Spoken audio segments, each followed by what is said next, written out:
عزیزم تو واقعا پسر خوبی هستی و منم خیلی دوست دارم. مرسی عزیزم.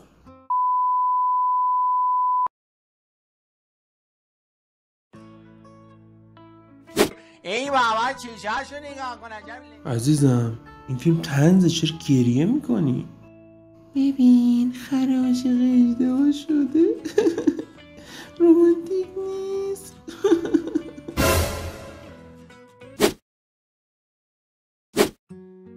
عزیزم تو واقعا پسر خوبی هستی و منم خیلی دوست دارم. مرسی عزیزم.